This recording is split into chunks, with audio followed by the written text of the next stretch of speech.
ये कहानी पुराने ज़माने की कहानियों में से है, जिसका नाम है उसी से ठंडा उसी से गर्म। एक लकड़हारा था। जंगल में जाकर रोज़ लकड़ियाँ काटता और शहर में जाकर शाम को बेच देता था। एक दिन इस ख्याल से कि आसपास से तो सब लकड़हारे लकड़ी काट ले जाते हैं, सूखी लकड़ी आसानी से मिलती नहीं, ये दूर जंगल के अंदर चला गया। सर्दी का मौसम था, किटकिटी का जाड़ा पड़ रहा था, हाथ पांव ठिठुरे जाते थे, उसकी उंगलियां बिल्कुल सुन्न हुई जाती थी। ये थोड़ी थोड़ी देर बाद कुल्हाड़ी रख देता और दोनों हाथ मुंह के पास ले जाकर खूब जोर से इनमें फूंक मारता ताकि गर्म हो जाएं। जंगल में ना मालूम किस किस किस्म की मखलूक रहती है। सुना है कि उसमें छोटे छोटे से बालिश्त भर के आदमी भी होते हैं। उनकी दाढ़ी मूंछ सब कुछ होती है, मगर होते हैं बस मीख ही से।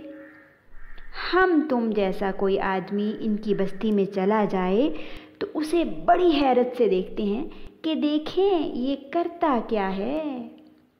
लेकिन ये हम लोगों से ज़रा अच्छे होते हैं कि इनके लड़के किसी परदेसी को सताते नहीं, ना उन पर तालियां बजाते हैं, ना पत्थर फेंकते हैं।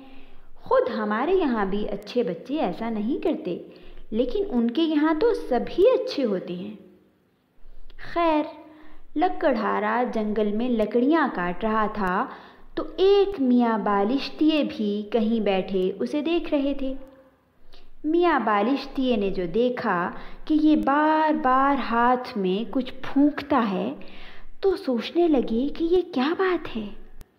देर तक अपनी बताशा सी ठोड़ी अपने नन्हे से हाथ पर धरे बैठे रहे, मगर कुछ समझ में ना आया। तो ये अपनी जगह से उठे और कुछ दूर चलकर फिर लौट आए कि ना मालूम कहीं पूछने से ये आदमी बुरा ना माने। मगर फिर न रहा गया। आखिर को ठुमक ठुमक लकड़हारे के पास गए और कहा, सलाम भाई, बुरा ना मानो तो एक बात पूछें। लकड़हारे को ये ज़रा सा अंगूठे बराबर आदमी देखकर ताज्जुब भी हुआ, हंसी भी आई, मगर उसने हंसी को रोक कर कहा, हाँ हाँ भाई, ज़रूर पूछो। मियाँ बालिश्तिये ने कहा, बस ये पूछता हूँ कि तुम मुँह से हाथों में फूंक सी क्यों मारते हो? लकड़हारे ने जवाब दिया, सर्दी बहुत है, हाथ ठिठुरे जाते हैं, मैं मुँह से फूंक कर उन्हें ज़रा गरमा लेता हूँ, फिर ठिठुरने लगते हैं, फिर फूंक लेता हूँ। मियाँ बालिश्तिये ने अपना सुपारी जैसा सर हिलाया और कहा, अच्छा अच्छा, ये बात है। ये कहकर बालिश्तिये मियाँ वहाँ से खिसक गए, मगर रहे आसपास ही और कहीं से बैठे बराबर देखा किए कि लकड़हारा और क्या करता है। दोपहर का वक्त आया। लकड़हारे को खाना पकाने की फिक्र हुई। इधर उधर से 2 पत्थर उठाकर चूल्हा बनाया। उसके पास छोटी सी हांडी थी, आग सुलगाकर उसे चूल्हे पर रखा और उसमें आलू उबलने के लिए रख दिए। गीली लकड़ी थी, इसलिए आग बार बार ठंडी हो जाती तो लकड़हारा मुंह से फूंक कर तेज कर देता था। अरे, बालिश्तिये ने दूर से देखकर अपने जी में कहा, अब ये फिर फूंकता है, क्या इसके मुंह से आग निकलती है? लेकिन चुपचाप बैठा देखा किया। लकड़हारे को भूख ज़्यादा लग रही थी, इसलिए चढ़ी हुई हांडी में से एक आलू, जो अभी पूरी तौर पर उबला भी न था, निकाल लिया। उसे खाना चाहा तो वो ऐसा गर्म था जैसे आग। इसने मुश्किल से अपनी एक उंगली और अंगूठे से दबाकर तोड़ा और मुंह से करके फूंकने लगा। बालिश्तिये ने फिर जी में कहा, अरे, ये फिर फूंकता है, अब क्या इस आलू को फूंक कर जलाएगा? लेकिन आलू जला जलाया कुछ नहीं, वो तो थोड़ी देर करके लकड़हारे ने उसे अपने मुंह में रख लिया और गप गप खाने लगा। अब तो इस बालिश्तिये की हैरानी का हाल ना पूछो।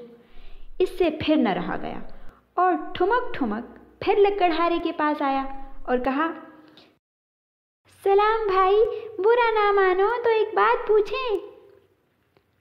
लकड़हारे ने कहा, बुरा क्यों मानूंगा, पूछो।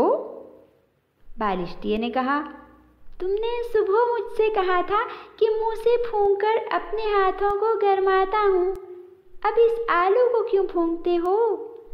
ये तो बहुत गर्म था, इसे और गरमाने से क्या फ़ायदा? लकड़हारा बोला, नहीं मियाँ टिल्लू, ये आलू बहुत गर्म है, मैं उसे मुंह से फूंक फूंक कर ठंडा कर रहा हूँ। बात तो कुछ ऐसी न थी, मगर ये सुनकर मियाँ बालिश्तिये का मुंह पीला पड़ गया। डर के मारे कप कप कांपने लगे, बराबर पीछे हटते जाते थे। लकड़हारे से डरकर कुछ सहम से गए थे। जरा सा आदमी यूं ही देखकर हंसी आए, लेकिन इस थर थर कप कप की हालत में देखकर तो हर किसी को हंसी भी आए, रंज भी हो। लकड़हारे को भी हंसी आई, लेकिन वो भी भला मानस था। इसने आखिर पूछा, क्यों मियाँ, क्या हुआ, क्या जाड़ा बहुत लग रहा है? मगर मियाँ बालिश्तिये थे कि बराबर पीछे हटते चले गए और जब काफ़ी दूर हो गए तो बोले, ये ना जाने क्या भला है, कोई भूत है या जिन है, उसी से ठंडा उसी से गर्म, हमारी अक्ल में बात नहीं आती। और सच है, ये बात इन मियाँ बालिश्तिये की नन्ही सी खोपड़ी में आने की थी भी नहीं।